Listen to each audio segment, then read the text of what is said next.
రక్షింపబడిన వారికి దేవుడు వారిని నిత్యము నడిపించటానికి దేవుడు అనుగ్రహించినటువంటి ఆత్మ. ఇందాక మనం చదివినటువంటి వాక్య భాగంలో అదే విషయం వ్రాశాడు. ఇది యేసుక్రీస్తు శిష్యులతో మాట్లాడుతూ ఉన్నటువంటి మాటలు 14వ అధ్యాయంలో 16వ వచనం నుండి మనం చదువుకున్నాం ఇందాక. నేను తండ్రిని వేడుకొందును, మీ యొద్ద ఎల్లప్పుడూ ఉండుటకై ఆయన వేరొక ఆదరణకర్తను లేక ఉత్తరవాదిని అనగా సత్యస్వరూపియగు ఆత్మను మీకు అనుగ్రహించును. ఆ ఆత్మను గురించి ఇంకా ఏం చెప్పాడంటే, లోకము ఆయనను చూడదు, ఆయనను ఎరుగదు, గనుక ఆయనను పొందనేరదు. మీరు అనగా విశ్వసించినటువంటి వారు, మీరు ఆయనను ఎరుగుదురు, ఆయన మీతో కూడా నివసించును, మీలో ఉండును, మిమ్మును అనాథలుగా విడువను అని ఈ మాటలు తెలియజేశాడు. లోకానికి అర్థం కాని విషయం పరిశుద్ధాత్మ. విశ్వాసులకు అర్థం అవ్వాల్సిన విషయం పరిశుద్ధాత్మ. ఈ పరిశుద్ధాత్మ మన జీవితంలో లేకుండా దేవుని యొక్క వాక్యాన్ని కానీ, యేసుక్రీస్తు శిలువ మీద చేసిన కార్యాన్ని కానీ, అలానే దేవుడు మన యొక్క హృదయంలో చేస్తూ ఉన్నటువంటి కార్యాన్ని కానీ మనం అవగాహన చేసుకోలేం. గనక యేసుక్రీస్తు ఏమంటున్నాడంటే, ఆయన మీతో ఎల్లప్పుడూ ఉంటాడు, మీరు ఆయనను ఎరుగుదురు. ఎలా ఎరుగుతామంటే, యేసుక్రీస్తు మనకి ఆయనను పరిచయం చేశాడు గనక. యేసుక్రీస్తే చెప్పాడు, నేను వెళ్ళిన తర్వాత నేను మీ మీదికి పరిశుద్ధాత్మను పంపిస్తాను, ఆయన వచ్చినప్పుడు మీరు శక్తి పొందుతారు అని యేసుక్రీస్తే పరిశుద్ధాత్మను పరిచయం చేశాడు. సో ఆ విధంగా మన మీదకి వచ్చినటువంటి పరిశుద్ధాత్ముడు ఆయన యొక్క ప్రభావంలో మనల్ని నడిపిస్తాడు. ఆయన మనతో కూడా ఉంటాడు, మనలో ఉంటాడు అని ఈ వచనాలలో యేసుక్రీస్తే స్వయంగా చెప్పాడు అన్నమాట. అందుచేత ఈ పరిశుద్ధాత్మ కార్యాన్ని మనం అర్థం చేసుకుంటే ఆత్మ సంబంధమైన జీవితాన్ని గురించి మనకి అర్థమవుతుంది. అసలు విశ్వాస జీవితం దేవుని యొక్క పరిశుద్ధాత్మ ఒక వ్యక్తిలో పనిచేసినప్పుడే ప్రారంభమవుతుంది అని కూడా మనం చెప్పుకున్నాం. నూతన జన్మానుభవంలో పరిశుద్ధాత్మ చేత దేవుడు తన యందు విశ్వాసం ఉంచిన వారిని ముద్రించాడు.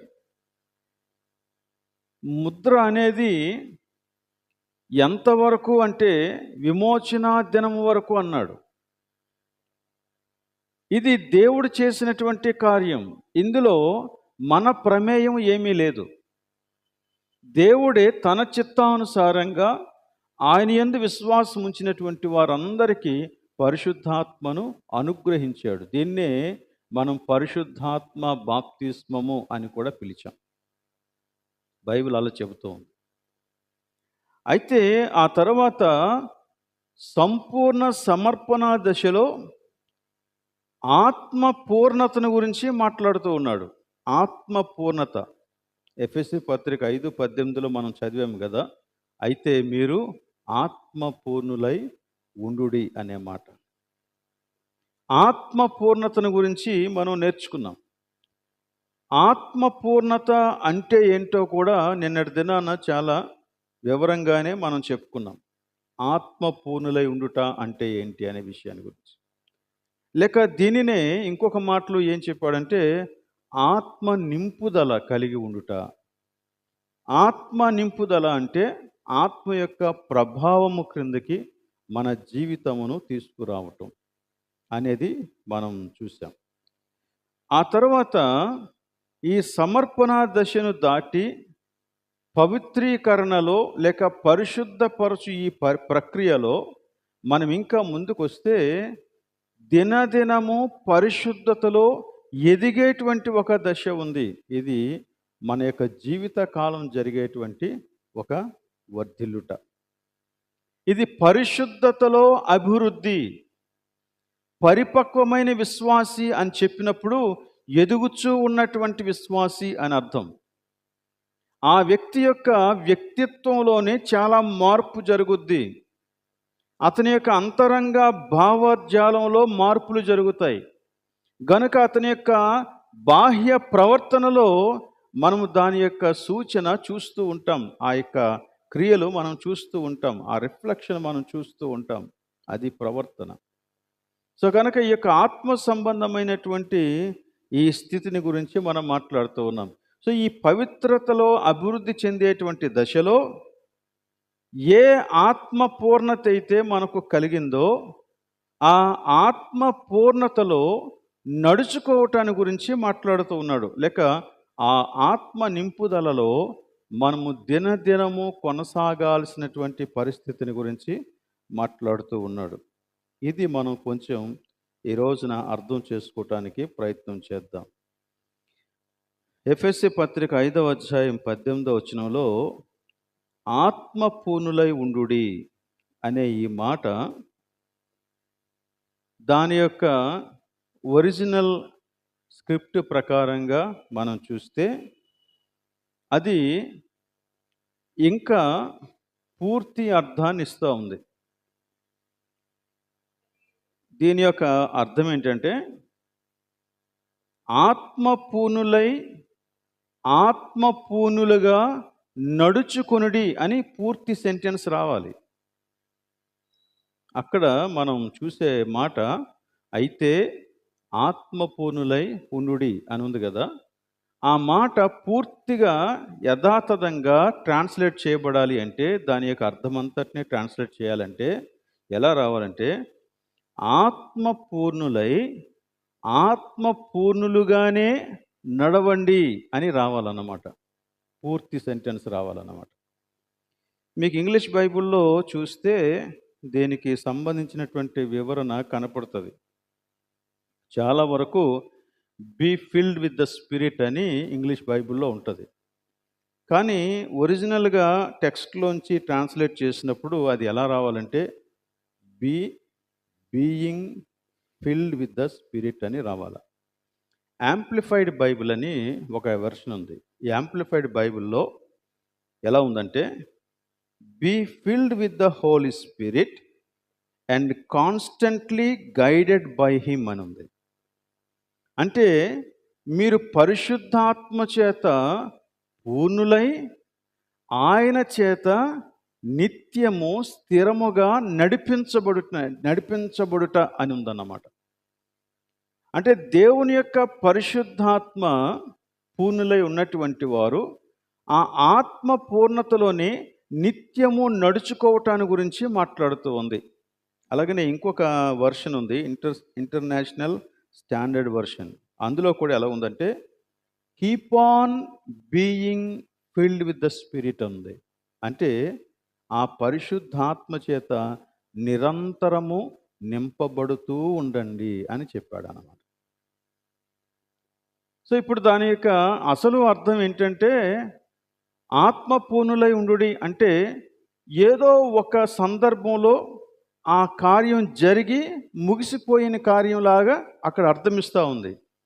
కానీ నిజానికి క్రైస్తవ అనుభవంలో ఈ ఆత్మ పూర్ణత అనేది ఒక సందర్భంలో జరిగి ముగిసిపోయేటువంటి కార్యం కాదు.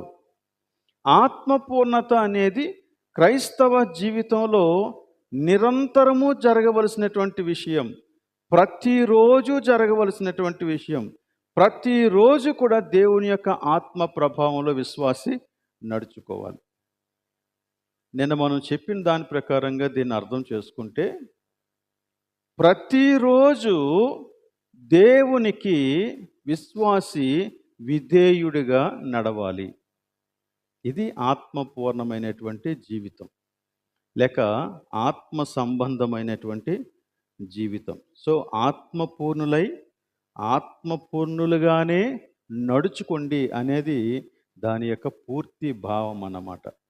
ఈ భావాన్ని మనం అర్థం చేసుకుంటే అప్పుడు ఈ నింపుదలను గురించి మనకి అర్థమవుతుంది. పరిశుద్ధాత్మ బాప్తిస్మము ఒక్కసారి జరిగేటువంటి కార్యం.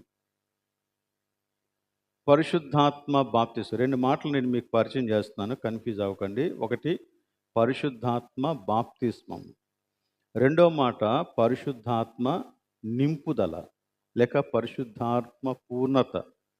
ఓకే, ఈ 2 వేరు వేరు మాటలు.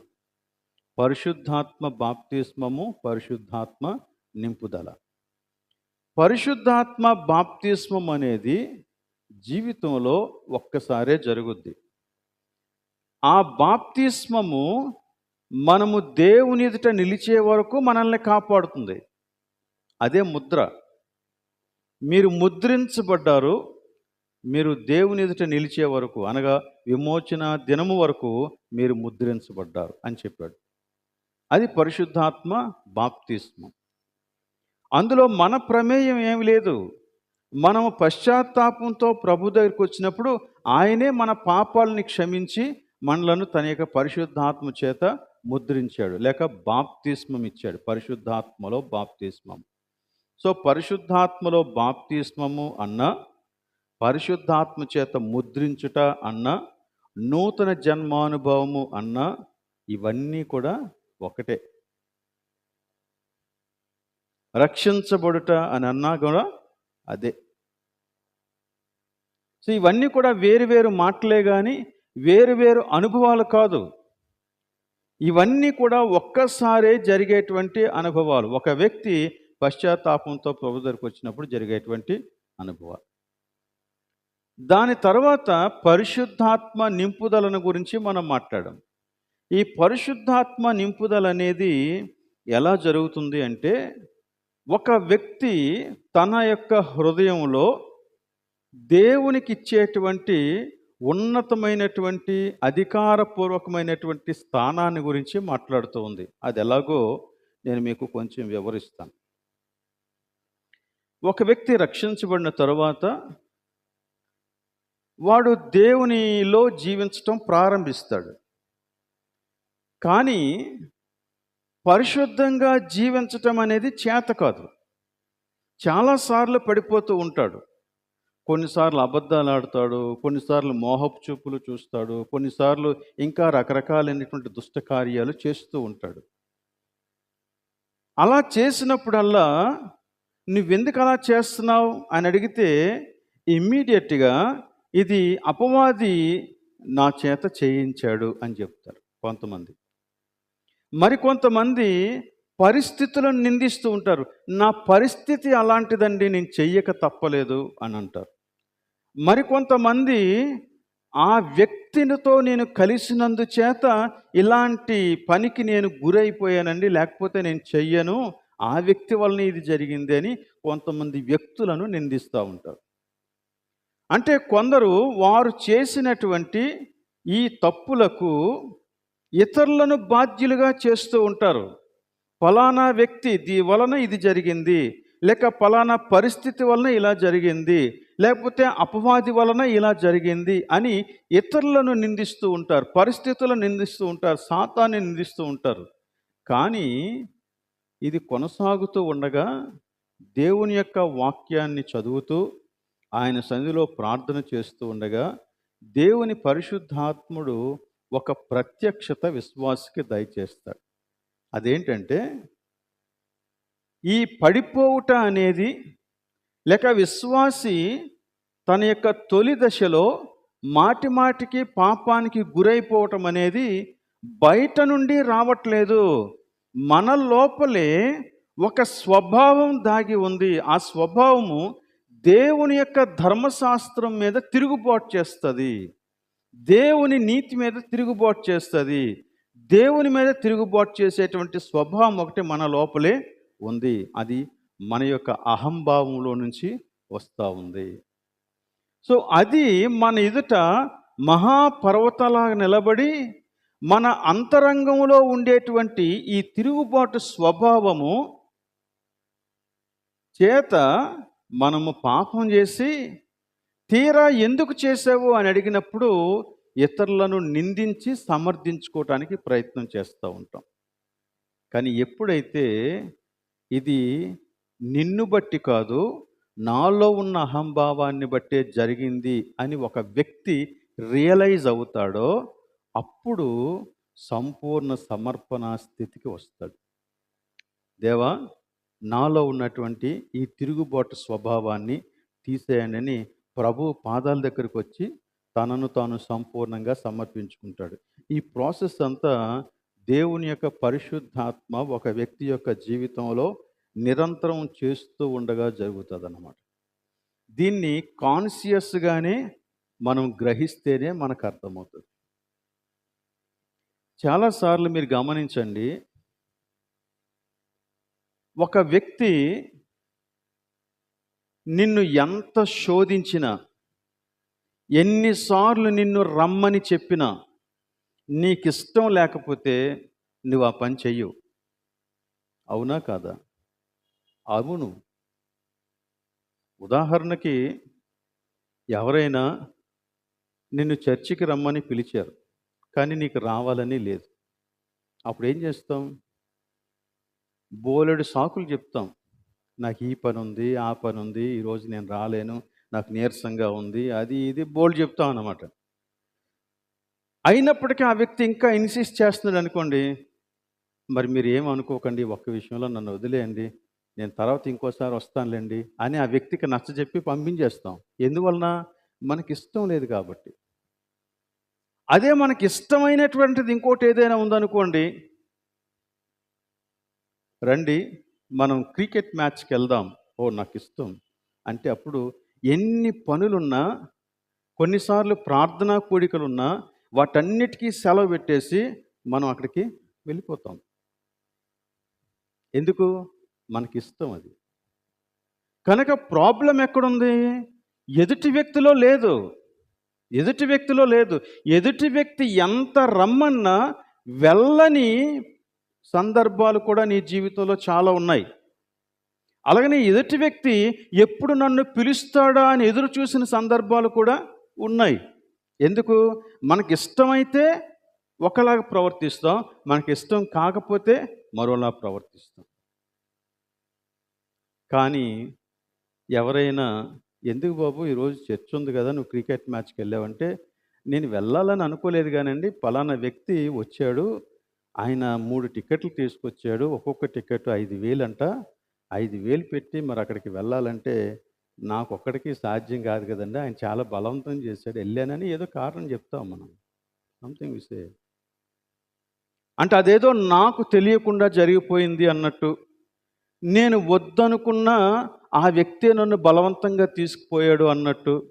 నేను కాలు చేతులు కట్టి తీసుకెళ్ళాడా? లేదు కదా, మనమే వెళ్ళాము. సో ప్రాబ్లం ఎక్కడుంది? అవతల వ్యక్తిలో లేదు, ప్రాబ్లం మనలో ఉంది. అలాగనే కొన్ని పరిస్థితులు కూడా మనకి కొన్నిసార్లు చాలా క్లిష్టమైనటువంటి పరిస్థితులు వస్తాయి. అలాంటి సమయంలో కూడా మనకిష్టమైంది ఏదైనా సరే ఉంటే ఖచ్చితంగా దాన్ని చేస్తాం. మనకిష్టం కాకపోతే ఎంత కష్టం వచ్చినా చెయ్యం, దానికి ఒప్పుకోం మనం. కనుక ఈ తిరుగుబాటు చేసేటువంటి స్వభావము ఇతరులలో నుంచి మన దగ్గరికి రావట్లేదు, పరిస్థితులలో నుంచి మన దగ్గరికి రావట్లేదు, లేకపోతే అపవాది శోధించాడు కాబట్టి మనం పడిపోవట్లేదు. ఎందుకు పడిపోతున్నామంటే మనల్లోనే ఆ తిరుగుబాటు స్వభావం లోపల అహంభావంలో దాగి ఉందన్నమాట. అందుకే యాకోబు పత్రికలో చాలా క్లియర్గా చెప్పాడు.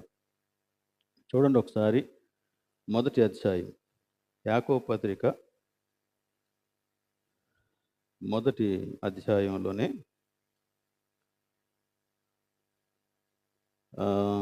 14వ వచనం. ప్రతివాడును తన స్వకీయమైన దురాశ చేత ఈడ్వబడి మరులు కొల్పబడిన వాడే శోధింపబడను. చూసారా? శోధన ఎప్పుడు వస్తుంది? శోధన ఎప్పుడు వస్తుంది? మొట్టమొదట స్వకీయమైన దురాశ మనలో ఉన్నప్పుడు మనకి శోధన వస్తుంది. అసలు మనలో ఆ ఆశే లేకపోతే ఎన్ని రకాల అడ్వర్టైజ్మెంట్స్ మన కళ్ళ ఎదుట కనిపించినా మనం వెళ్ళం. మనం శోధించబడం. కానీ లోపల ఆశ ఉంటే ఏదైనా ఒక చిన్న అవకాశం దొరికితే చాలు వెంటనే పడిపోతాం. అందుచేత పరిస్థితులు కాదు మనల్ని ఓడించేవి, పరిస్థితులు కాదు మన చేత పాపం చేయించేవి, పరిస్థితులు కాదు మనం దేవుని మీద తిరుగుబాటు చేసేలాగానే చేసేవి. మన లోపల ఉండేటువంటి దురాశలే మనము దేవుని మీద తిరుగుబాటు చేసేలాగాన చేస్తాయి. మన యొక్క దురాశ గురించి ఎవరైనా తప్పుపడితే ఆ దురాశను కూడా మంచి ఆశలాగా చూపిస్తాం. మనం దాని రంగును కూడా మార్చేస్తాం. ఎందుకు అలా మార్చేస్తామంటే అది మనకి కావాలి, అది మనకి కావాలి. సో ఇది ఒక పర్వతంలాగా మన జీవితంలో అడ్డుగా నిలిచి ఉంది. కానీ దీనిని విశ్వాసి తన యొక్క తొలి దశలో గ్రహించలేడు కాబట్టే ఎవరెవరినో నిందిస్తాడు. కానీ ఎప్పుడైతే ఈ గ్రహింపు వచ్చిందో అప్పుడు తనను తాను దేవుని యొక్క పాదాల దగ్గర పెట్టుకుంటాడు. దాన్నే మనం ఏమన్నామంటే సంపూర్ణ సమర్పణ దశ అన్నామని. ఆ దశలో దేవుని యొక్క పరిశుద్ధాత్మ మనలను సంపూర్ణంగా తన వశం చేసుకుంటాడు. అప్పుడు మనం సంపూర్ణంగా విధేయులమవుతాం. దీనినే పౌలు ఎలా చెప్పాడు? నేను చనిపోయాను, నేను సిలువ వేయబడ్డాను, ఇక జీవించున్నది నేను కాదు, క్రీస్తే నా యందు జీవిస్తూ ఉన్నాడు, నా అహం చచ్చిపోయింది, ఇప్పుడు నేను దేవుని మీద తిరుగుబాటు చేయను.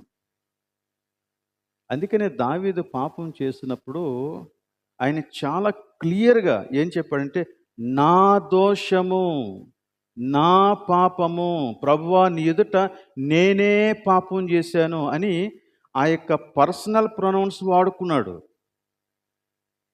నేను చేసిన దోషం ఇది, నా పాపము, నా అతిక్రమము అనేటువంటి మాటలు మీరు 51వ కీర్తనలో మొదటి 2-3 వచనాలు చదివితే మీకు అర్థమైపోతుంది. నేనే నీ ఎదుట పాపం చేశాను అని మాట్లాడతాడు. ఎప్పుడైతే మన అహంభావంలో దేవుని మీద తిరుగుబాటు చేసేటువంటి స్వభావం ఉంటుందో అప్పుడు ఇలాంటివన్నీ జరుగుతాయన్నమాట.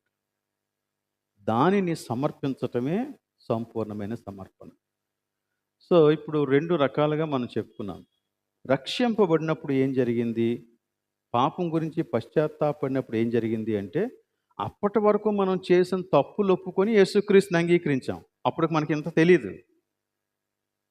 కానీ ఆ తర్వాత నడుస్తూ ఉంటే మనకి ఇవన్నీ అర్థమవుతున్నాయి. ఇవన్నీ ఎలాగ అర్థమవుతాయంటే, దేవుని వాక్యాన్ని చదువుతూ ఉండగా, ధ్యానం చేస్తూ ఉండగా, దేవుని సన్నిధిలో దేవుని యొక్క పరిశుద్ధాత్మ మనకి వాటిని అర్థం అయ్యేలాగా బోధిస్తూ ఉండగా, వాటిని మనం గ్రహిస్తూ ఉండగా ఇది మనకు అర్థమవుతుంది అన్నమాట. ఇక నా జీవితంలో కూడా ఈ అవగాహన మొదటి నుంచి లేదు. నేను ఇలాంటి వ్యక్తినే.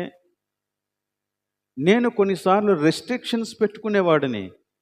పలానా వ్యక్తి వలన ఇది జరుగుతుంది కాబట్టి నేను ఆ వ్యక్తితో స్నేహం మానుకోవాలి, లేకపోతే పలానా పరిస్థితుల్లోనికి నేను వెళ్ళటం వలన నాకు ఇది జరుగుతుంది కాబట్టి నేను ఆ పరిస్థితులను అవాయిడ్ చేయాలి అని కొన్ని రెస్ట్రిక్షన్స్ పెట్టుకున్నాను.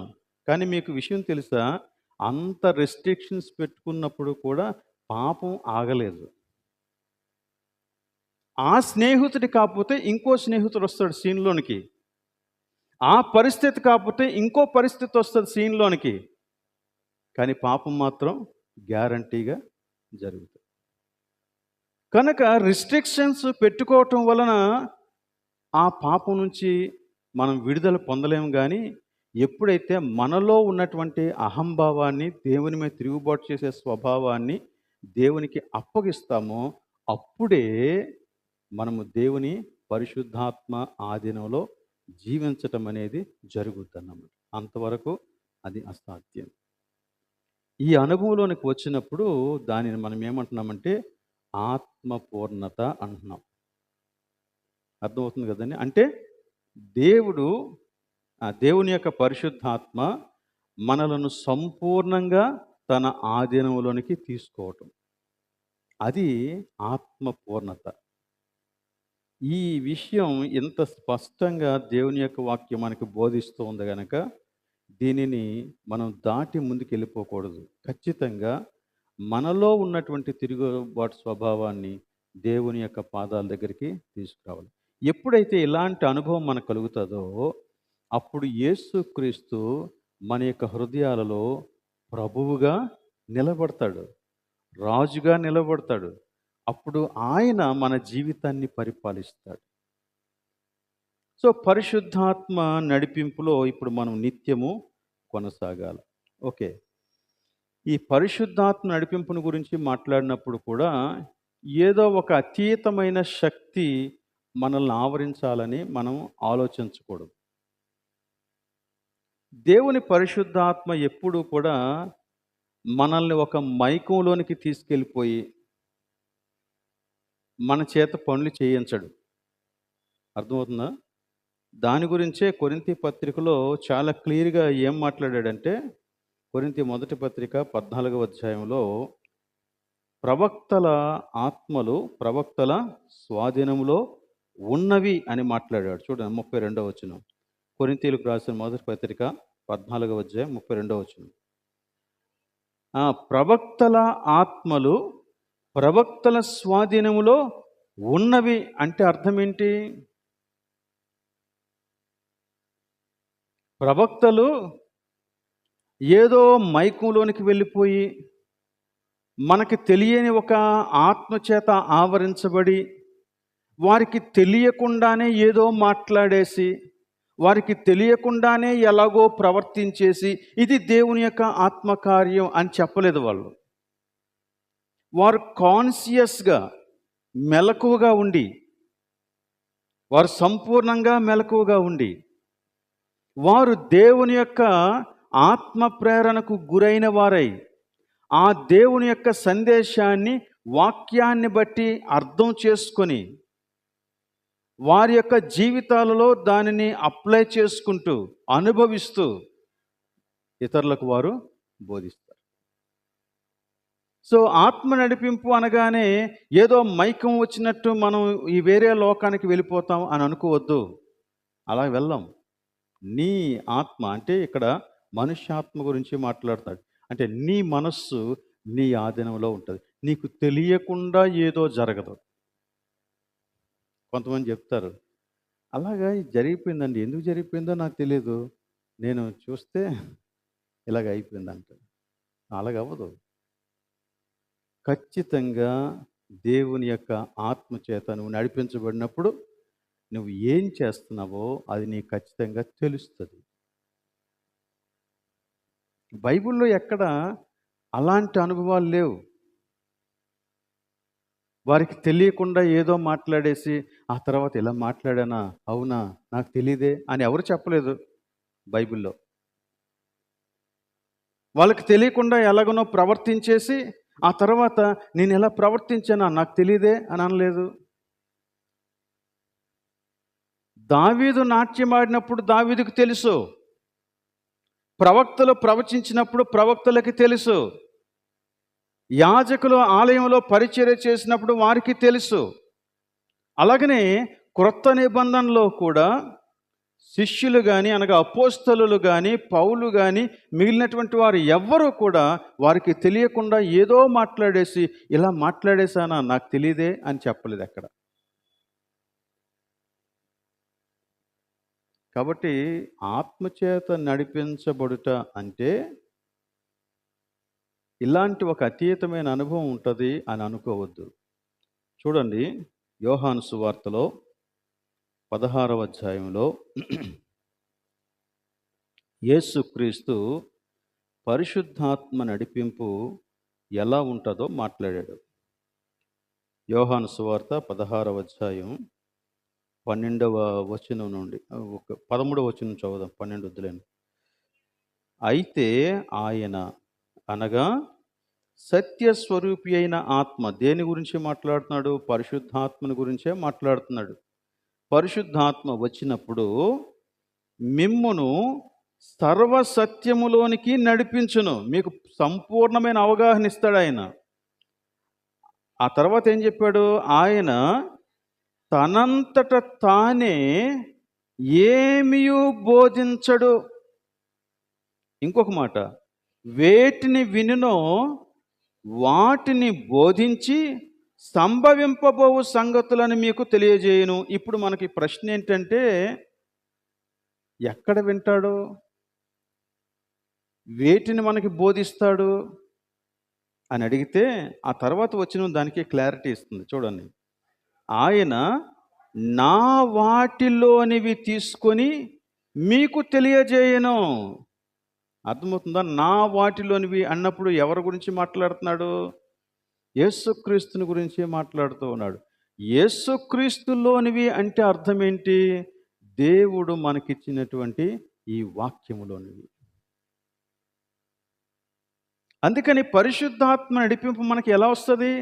గాలిలో నుంచి రాదు. అర్థమవుతుందా? పరిశుద్ధాత్మ నడిపింపు గాలిలో నుంచి రాదు.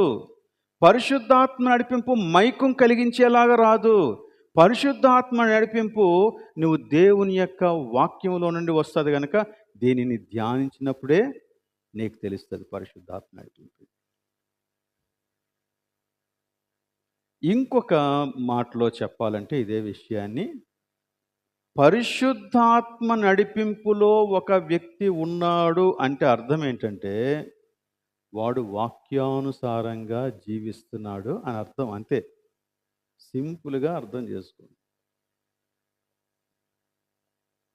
ఈ మాటలు, ఈ వచనాలు, ఇప్పుడు మీరు చూసినటువంటి ఈ వచనాలు నా సొంత మాటలు నేను మీకు చెప్పట్లేదు, ఇందులో ఉన్నవే మీకు చెబుతున్నాను. కానీ చాలామంది ఈ వాక్యాల్ని ఈ రీతిగా అర్థం చేసుకోకుండా ఏవో అతీతమైనటువంటి అనుభవాలకు ప్రజలను గురి చేస్తున్నారు, ప్రేరేపిస్తూ ఉన్నారు. వారు ఏదేదో అయిపోతున్నారు, కానీ జీవితంలో మార్పు కనిపించడం లేదు.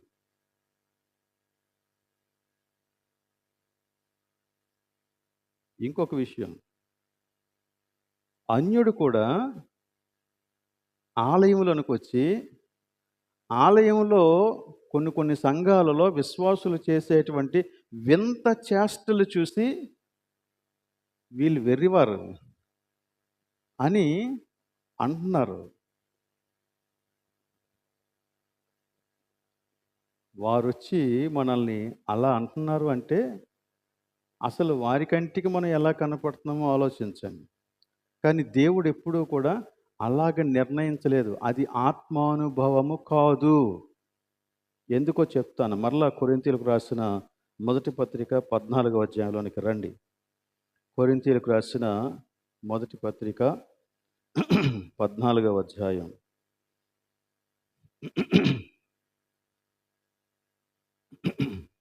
23వ వచనం నుండి నేను చదువుతున్నాను, జాగ్రత్తగా చూడండి.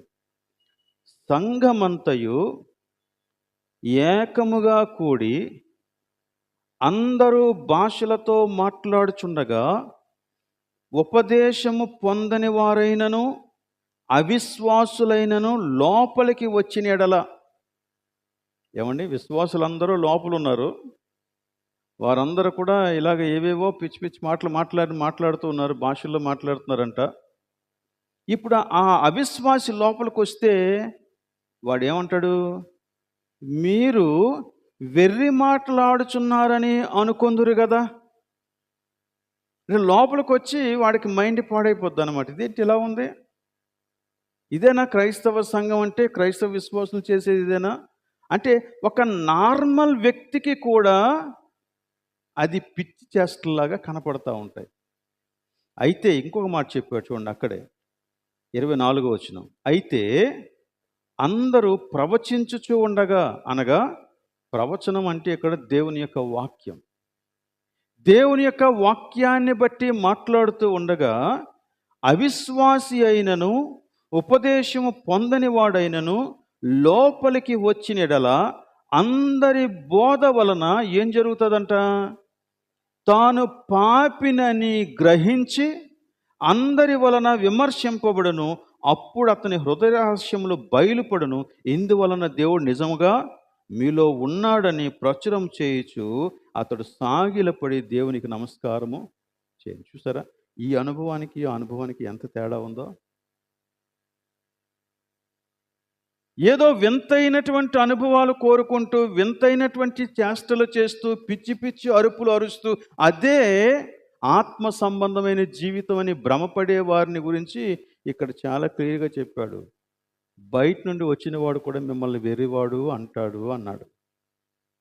అలా కాకుండా వాక్యానుసారమైన జీవితాన్ని కలిగి ఆ వాక్యాన్నే మనం మాట్లాడుకుంటూ ఉంటే, ఎవరైనా ఒక విశ్వాసి లోపలికి వచ్చినప్పుడంట ఏం గ్రహిస్తాడు? తాను పాపినని గ్రహించి తన యొక్క హృదయ రహస్యాలన్నీ కూడా తెలుసుకునేవాడు దేవుడు ఒకడు ఉన్నాడని తెలుసుకొని ఏం చేస్తాడంట? సాగిలిపడి నమస్కారం చేస్తాడంట. నిజంగా దేవుడు మీలో ఉన్నాడండి అంటే, బయట నుండి వచ్చినటువంటి వ్యక్తికి లోపలికి రాగానే పశ్చాత్తాపం కలగాల. దేవుడు ఉంటే సమాజం ఇలా ఉండాలి అనుకోవాలన్నమాట.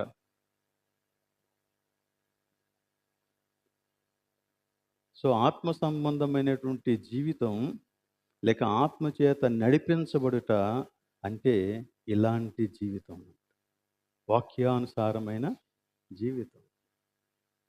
ఇది ఎప్పుడు జరగాలంటే నిరంతరము కొనసాగేటువంటి అనుభవం. ముద్ర నీ ప్రమేయం లేకుండానే కడవరకు నిలబడుతుంది. కానీ ఆత్మ నింపుదల నీ విధేయత మీద ఆధారపడి ఉంటుంది. అర్థమవుతుంది కదా? క్లియర్గా అర్థం చేసుకోండి.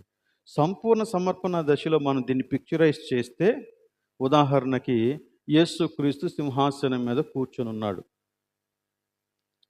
సంపూర్ణ సమర్పణ జరిగినప్పుడు ఏం జరిగిందంటే, మనం ఆయన పాదాల దగ్గరికి వెళ్ళి కూర్చున్నాం. ఓకే, ఇప్పుడు అంటే యేసుక్రీస్తుని మనం శరణ్యం కోరుకున్నాం అనమాట. ప్రభువా, నేను నీ పాదాల దగ్గర ఉంటాను. వెరీ గుడ్, బాగుంది. కానీ పాదాల దగ్గరే ఎప్పుడు కూర్చునేటువంటి జీవితం ఇప్పుడు కంటిన్యూ అవ్వాలా? కానీ ఏం జరుగుద్దంటే, నీలోని భావోద్రేకాలు నిన్ను అక్కడి నుంచి లేచేలాగానే చేస్తాయి చాలాసార్లు. ఇదే విశ్వాసుల జీవితంలో సమస్య. అంతవరకు మంచివాడే, కానీ ఒక్కసారి భావోద్రేకం తన యొక్క జీవితంలో తన హృదయంలో పెరిగినప్పుడు వాడు దేవుని యొక్క నీతిని కూడా పట్టించుకోకుండా తనకిష్టం వచ్చినట్లుగా ప్రవర్తిస్తాడు. కోపాన్ని ప్రదర్శించడం కానీ, బూతులు మాట్లాడడం కానీ, ఫైటింగ్లు చేయటం కానీ, ఇవన్నీ కూడా వచ్చేస్తాయి అన్నమాట. ఎందుకు వచ్చాయి? ఆ రోజున నువ్వు యేసుక్రీస్తు పాదాల దగ్గర కూర్చోవటానికి విధేయుడవు కాలేదు. That's the thing. అందుకని గలతీ పత్రికలో పౌలు ఏం చెప్పాడో ఒకసారి చూడండి. గలతీ పత్రికలో 5వ అధ్యాయం 16వ వచనం.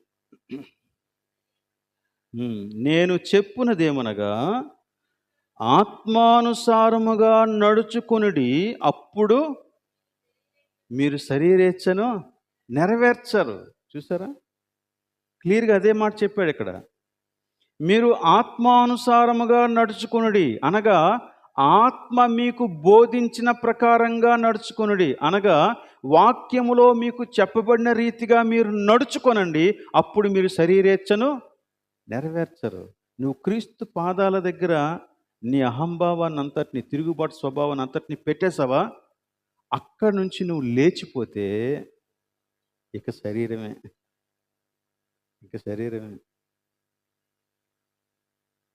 ఎట్ ఆల్ టైమ్స్, అన్ని సమయాలలో, అన్ని సందర్భాలలో, ప్రతిరోజు ఈ విధేయత మనకి అవసరం. బైబిలు మన చేతిలో దేవుడు పెట్టాడు.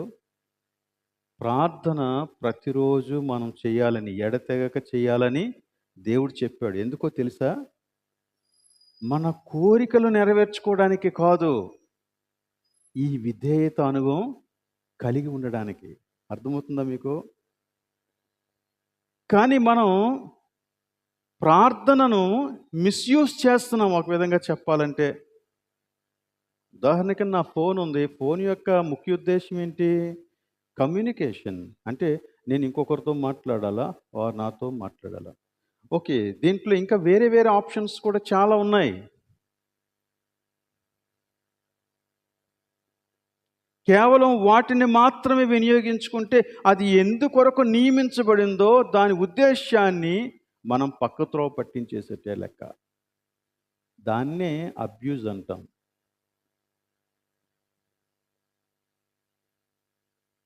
దాన్ని దుర్వినియోగం చేయటం.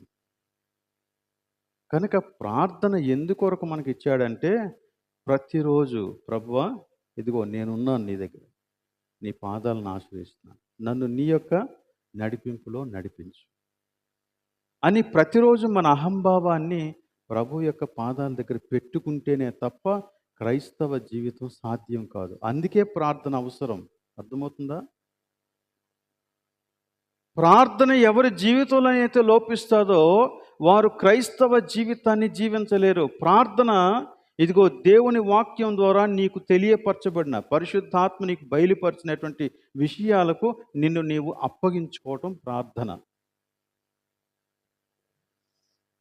అందుకే చాలాసార్లు నేను అంటాను, ప్రార్థనకి ఇంకొక మాట ఏదైనా ప్రత్యామ్నాయంగా వాడాలి అంటే సమర్పణ అనే మాట వాడచ్చు. ప్రతిరోజు ప్రభువా నా శారీర క్రియలన్నీ కూడా నశించిపోయేలాగా నాకు సహాయించు, నీ ఆత్మచేత నన్ను నింపు. అంటే అర్థం ఏంటి? నీ యొక్క ఆత్మకు నేను విధేయుడయ్యేలాగా నాకు చెయ్యి, నీ వాక్యానికి విధేయత కలిగి ఉండేలాగా చెయ్యి. ప్రతిరోజు ఇది జరగాలని, ప్రతి క్షణము ఈ ప్రార్థన జరగాలి. అందుకే ఈ ప్రార్థన గురించి యేసుక్రీస్తు ఎడతెగక ప్రార్థన చేయుడి అన్నాడు. అంటే ఎప్పుడెప్పుడు మానేయాలి ప్రార్థన? ఎప్పుడు మానకూడదు, ఎప్పుడు మానకూడదు. నువ్వు ఇంటి దగ్గర ఉన్నావా ప్రార్థన చేయి, బజార్లోకి వెళ్ళావా ప్రార్థన చేయి, ఆఫీస్లో ఉన్నావా ప్రార్థన చేయి, ఇంకేదైనా అసైన్మెంట్లో ఉన్నావా ప్రార్థన చేయి. Always prayer is needed. అది లేనప్పుడు మన శరీరానికి బలం వచ్చేస్తుంది. కానీ ఆత్మానుసారంగా జీవించటం అనేది మన శరీర క్రియలను అధిగమించే శక్తినిస్తుంది మనకి. అర్థమవుతుందని? ఆత్మానుసారంగా జీవిస్తే శారీరక క్రియలను జయిస్తాం. ఓకే, కింద ఇంకొక మాట ఉంది 25వ వచనంలో, అదే అధ్యాయంలో 25వ వచనం. మనము ఆత్మను అనుసరించి జీవించువారమైతిమా. ఎలా జీవించాలి? ఆత్మను అనుసరించి క్రమముగా నడుచుకుందాము. ఒకవేళ మనలో ఎవరైనా నేను ఆత్మానుసారంగా జీవించాలి అని కోరుకుంటే వాడు ఏం చేయాలంట? ఆత్మను అనుసరించి క్రమముగా నడుచుకోవాలంట. క్రమముగా నడుచుకునుట. మీరు ఈ పోలీస్ వాళ్ళు, అలానే మిలిటరీ వాళ్ళు పరేడ్లు చేస్తూ ఉంటారు, అవి చూసి ఉంటారు.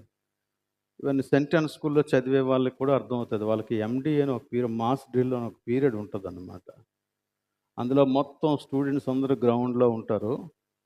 ఇప్పటికే అది ఉందో లేదో మరి నాకు తెలియదు, ఆ ప్రాక్టీస్ ఉండే ఉంటుంది. అందరు గ్రౌండ్లో నిలబడతారు, లైన్లుగా నిలబడతారు. అప్పుడు ఒక వ్యక్తి ఒక డ్రమ్ తీసుకొని వస్తాడు.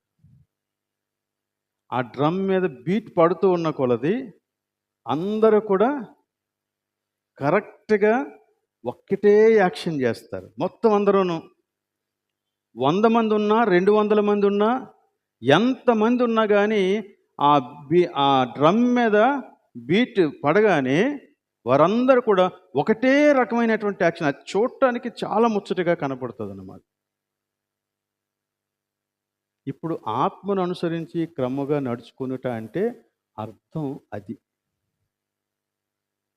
అంటే దేవుని యొక్క వాక్యం మనకి ఏం చెబుతూ ఉందో దానిని అనుసరించి నడవటం, క్రమముగా నడుచుకొనుట. క్రమముగా నడుచుకొనుట. ఒకవేళ అదే గనక సంఘములో ఉన్న వ్యక్తులందరూ చేస్తే అది ఎంత ఆహ్లాదకరంగా ఉంటుందో. ఆ మాస్ డ్రిల్ చూసినప్పుడు మనకి ఎంత సంతోషంగా అనిపిస్తుందో. అందరూ ఒకటే చేస్తూ ఉంటే అసలు వాళ్ళేం మాట్లాడరు. అందరూ సైలెంట్‌గా ఉంటారు. కానీ రోడ్డు మీద వెళ్ళిపోయే వాళ్ళందరూ అప్పుడు మా చిన్నతనంలో అప్పుడు మేము అక్కడ సెయింట్ జాన్ స్కూల్‌లో నేను కూడా చదివాను. కాబట్టి అప్పుడు చాలామంది ఆగిపోయి ఆ డ్రమ్ బీటు కొడతా ఉంటే ఆగిపోయి ఆ గేట్లలో నుంచి అలానే సైకిల్ మీద వెళ్ళేవాళ్ళు సైకిల్ మీద నిలబడి గోడ మీద నుంచి అలాగ చూస్తూ ఉండేవారనమాట. ఎంతసేపు అయితే అంతసేపు. ఏం జరుగుతుంది అక్కడ? ఏం జరగట్లే. ఒక డ్రిల్ జరుగుతుంది. ఎందుకు వాడు ఆగిపోయి చూస్తున్నాడు? అంత ఆకర్షణ అక్కడ ఉంది. వాడిని కట్టిపడేసింది అది. ఒకవేళ క్రైస్తవ సమాజం అంతా వాక్యాన్ని పట్టుకొని అలా జీవిస్తే లోకం అలాగ తల వంచుతుంది ప్రభు దగ్గరికి. ఆమేన్. అలాంటి కార్యం జరగాల. ఇది ఆత్మానుభవం అంటే. ఆత్మానుభవం అంటే ఏదో అందరూ ఒక గదిలో కూర్చొని ఎవరికి ఇష్టం వచ్చినట్టు వాళ్ళు కేకలేయటం కాదు. ఎవరికి ఇష్టం వచ్చినట్టు వారు డ్యాన్స్ చేయటం కాదు. ఎవరికి నచ్చిన మాటలు వారు పలకడం కాదు. ఇదిగో ఆత్మానుభవం అంటే ఇది. ఇలా గనక జరిగితే అసలు క్రైస్తవ సమాజం లోకానికి ఒక క్రొత్త దృశ్యాన్ని చూపెడుతుందన్నమాట. అది రావాల. అది రావాలంటే అందరి ఆత్మానుభవానికి గురి కావాలా. అందరూ ఈ ఆత్మానుభవానికి గురి కావాలా. దేవుడు కూడా కొంచెం ఎక్కువ టైం తీసుకుంటున్నాను. ఇంకో 2 నిమిషాలు. తన యొక్క పనిలో ఉన్నవారు అలాంటి వారే అయి ఉండాలని కోరుకున్నాడు. అందుకనే చూడండి, మీరు ఇంటికి వెళ్ళిన తర్వాత చదువుకోండి. అపోస్తుల కార్యాలు 6వ అధ్యాయంలో ఆ మొదటి పారాగ్రాఫ్. అలాగనే అపోస్తుల కార్యాలు 11వ అధ్యాయం 24వ వచనం. అక్కడ బర్నబాను గురించి మాట్లాడతాడు. వీరిని గురించి చెప్పినప్పుడు నా మందిరంలో సేవ చేసేటువంటి ఈ వ్యక్తులు 2 క్వాలిటీస్ కలిగి ఉండాలి అన్నాడు. ఆ 2 క్వాలిటీస్ ఏంటో తెలుసా? 1, వారు ఆత్మతో నింపబడి ఉండాలా. 2వది విశ్వాసముతో నింపబడి ఉండాలా. ఇక్కడ విశ్వాసముతో నింపబడి ఉండటం ఏంటి? విశ్వాసంతో నింపబడి ఉండడం అంటే వాక్య జ్ఞానము చేత నింపబడి ఉండడం అని అర్థం. మీరు అపోస్తుల కార్యాలు 6వ అధ్యాయం చదివినప్పుడు మీరు గమనించండి. అక్కడ అపోస్తలులు పరిశుద్ధాత్మతోనూ జ్ఞానముతోనూ నిండుకొనిన మనుష్యులను మీరు ఏర్పరచుకోండి అని చెప్తారు. కిందకి మరలా 5వ వచనంలోకి వస్తే అక్కడ వారు పరిశుద్ధాత్మతోనూ విశ్వాసముతోనూ నిండుకొనిన ఈ 7గురిని ఏర్పరచుకున్నట్లుగా అక్కడ రాస్తాడు. అక్కడ పరిశుద్ధాత్మ జ్ఞానము, ఇక్కడ పరిశుద్ధాత్మ విశ్వాసము. ఈ జ్ఞానము విశ్వాసము 2 కూడా ప్రత్యామ్నాయ పదాలు అంతే. జ్ఞానము వాక్య జ్ఞానము, విశ్వాసము అంటే నీ యొక్క వాక్య జ్ఞానాన్ని అనుసరించినటువంటి జీవితం. ఏ జ్ఞానమైతే నీకు దేవుడిచ్చాడో ఆ జ్ఞానాన్ని, ఆ వాక్య జ్ఞానాన్ని అనుసరించినటువంటి జీవితం.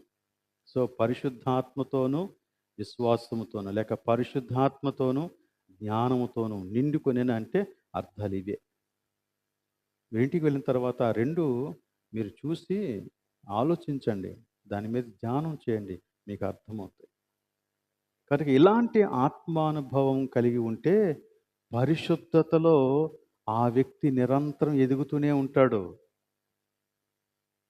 నిరంతరం ఎదుగుతూనే ఉంటాడు. మరలా శరీరేచ్ఛలకు వెళ్ళిపోడు. శరీరేచ్ఛలకు దిగజారిపోడు. కానీ ఆత్మలో నిత్యము నూతనంగా ఎదుగుతూ ఉంటాడు. అతని యొక్క ఆలోచనలు కానీ, సహవాసం కానీ అన్నీ బ్యూటిఫుల్గా మారిపోతాయన్నమాట. దేవుడు అలాంటి కార్యాన్ని మన సంఘంలో, మన మధ్య ఆయన జరిగించాలని నేను కోరుకుంటూ నా ఈ కొద్ది మాటలు ముగిస్తున్నాను. దేవుడి వాక్యాన్ని దీవించునుగాక. ప్రార్థన చేద్దాం. దయచేసి లేచి నిలువబడి ప్రార్థనలో ఏకీభవించాలని కోరుతూ ఉన్నాను. మన మధ్య ఉన్న శ్రీనివాసరావు గారు మనల్ని ప్రార్థనలో నడిపిస్తారు.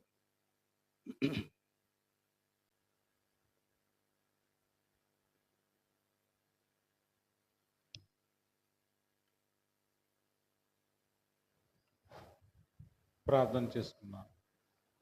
మహాపరిశుద్ధుడా, ప్రేమ నమ్మకం కలిగిన యేసయ్య, నీకే వందనాలు స్తోత్రాలు చెల్లిస్తున్నాం ప్రభా.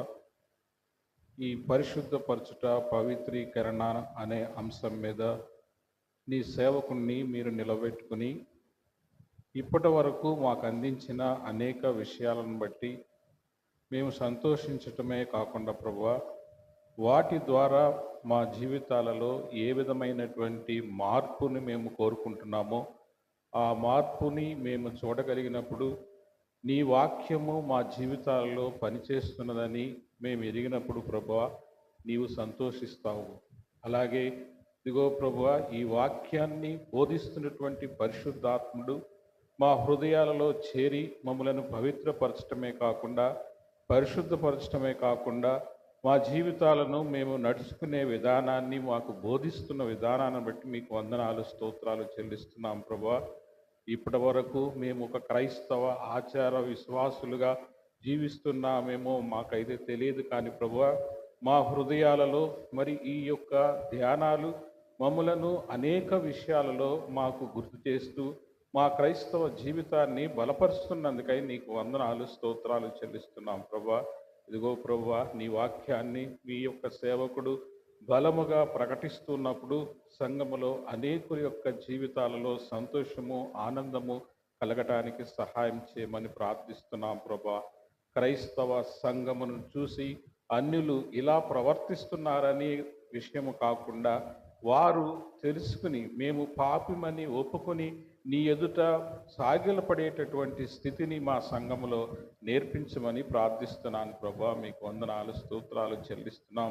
ఇదిగో ప్రభువా, నీ లేఖనాలను అర్థం చేసుకునేటటువంటి జ్ఞానము మాకు లేకపోవచ్చు, కానీ ఆ లేఖనములో ఉన్నటువంటి అర్థాలను బోధించినప్పుడు పరిశుద్ధాత్మ దేవుడు మాలో చేస్తున్నటువంటి ఆ క్రియను బట్టి, మమ్మలను ఎంచుకున్న విధానాన్ని బట్టి, మమ్మలను ముద్రించుకున్నటువంటి స్థితిని బట్టి మేము ఈరోజు ఇదిగో ప్రభువా నీ వాక్యాన్ని అర్థం చేసుకుని జీవిస్తున్నాం. అందుని బట్టి మీకు వందనాలు స్తోత్రాలు చెల్లిస్తున్నాం ప్రభువా. మరి సంఘములో దినదినము ఈ వాక్యములో మమ్మలను వృద్ధి చేస్తూ నడిపిస్తున్నటువంటి నీ సేవకుడిని బహుబలముగా పరిశుద్ధాత్మతో నింపి నడిపించమని ప్రార్థిస్తున్నాను ప్రభువా. నీ కుమారుడు చేస్తున్నటువంటి ఈ వాక్య పరిచర్య ద్వారా అనేకులు ఈ సంఘములో పరిశుద్ధాత్మతో నింపబడి పరిశుద్ధాత్మ కార్యాలు చేయటమే కాకుండా ఆత్మపూర్ణులుగా జీవించినట్లు సహాయం చేయమని ప్రార్థిస్తున్నాను ప్రభువా. మీకు వందనాలు స్తోత్రాలు చెల్లిస్తున్నాం. ఇప్పటి వరకు జీవించినటువంటి జీవితంలో ఏవైనా తప్పులు, దోషాలు, పాపాలు ఉన్నట్లయితే వాటిని ఒప్పుకుని పశ్చాత్తాపడి ఇక నుంచి నీ సన్నిధిలో పరిశుద్ధుడిగా జీవించడానికి మాకు మార్గాలు సరళం చేయమని ప్రార్థిస్తున్నాం ప్రభువా. మీకు వందనాలు స్తోత్రాలు. సంఘములో ఉన్నటువంటి ప్రతి ఒక్కరు కూడా ఇవి ఆశీర్వాదకరంగాను, మరి ముఖ్యంగా ప్రభువా మాకు ఎంతో ఉపయోగకరంగాను ఉన్నాయని చెప్పడం కాకుండా, వాటిని మా జీవితాల్లో ఈ విధముగా అన్వయించుకుని మేము తృప్తి చెందుతున్నామనే విషయాన్ని మీరు తెలుసుకున్నప్పుడు సంతోషిస్తారని నీ సేవకుని ద్వారా విన్నటువంటి మాటను బట్టి మీకు వందనాలు స్తోత్రాలు చెల్లిస్తున్నాం. నిజమే ప్రభువా, మా జీవితాలలో పరిశుద్ధాత్ముడు జరిగిస్తున్నటువంటి కార్యాలను మేము అర్థం చేసుకుని జీవించేటటువంటి భాగ్యాన్ని మాకు దయచేయండి ప్రభువా. మీకు వందనాలు. సంఘాన్ని బట్టి ప్రత్యేకంగా ప్రార్థిస్తున్నాను. సంఘంలో జరుగుతున్నటువంటి ప్రతి పరిచర్యను మీరు దీవించండి, ఆస్వాదించండి ప్రభా. ప్రతి విభాగాన్ని మీరు దీవించి ఆస్వాదించండి ప్రభా. సంఘ పెద్దలను మీరు దీవించి ఆస్వాదించండి ప్రభా. వారిని పరిశుద్ధాత్మతో నింపండి ప్రభా.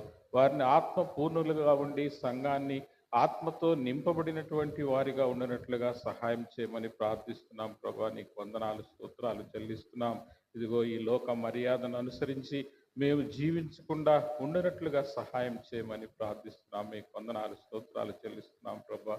ఈ యొక్క ధ్యానాలలో దినదినము మేము వృద్ధి చెందుతూ మా యొక్క ఆత్మలను నింపుకునేటటువంటి స్థితిలోకి మమ్మల్ని చేర్చమని, విన్నటువంటి ప్రతి ఒక్కరికి కూడా ఇది ఆశీర్వాదకరంగాను, దీవెనకరంగాను, మహిమకరంగాను ఉండినట్లు సహాయం చేయమని, నీ సేవకుని ఇంకా బలముగా నీ పరిశుద్ధాత్మతో నింపి అనేక విషయాలు మాకు బోధించినట్లుగా సహాయం చేయమని ఈ మనవులు యేసుక్రీస్తు నామమున వేడుకొని ప్రార్థిస్తున్నాము తండ్రి. ఆమేన్. పరలోక మా తండ్రి, నీ నామం పరిశుద్ధపరచబడునుగాక, నీ రాజ్యం వచ్చునుగాక, నీ చిత్తం పరలోకము నెరవేరినట్లు భూమి మీద నెరవేరునుగాక. మా అనుదిన ఆహారం మాకు దయచేయము, మా రుణస్తులను మేము క్షమించిన ప్రకారం మమ్మల్ని క్షమించము, మమ్మల్ని శోధనకి తేక కీడును తప్పించుము. ఎందుకనగా రాజ్యము, బలము, మహిమ నిరంతరము నీవై ఉన్నావు తండ్రి. ఆమేన్. మన తండ్రి అయిన దేవుని ప్రేమ, కుమారుడైన యేసుక్రీస్తు యొక్క కృప, పరిశుద్ధాత్మిక అన్యోన్య సహవాసం ఇక్కడ చేరిన మనకు సంఘమంతరికి సదాకాలము తోడే ఉండునుగాక. ఆమేన్.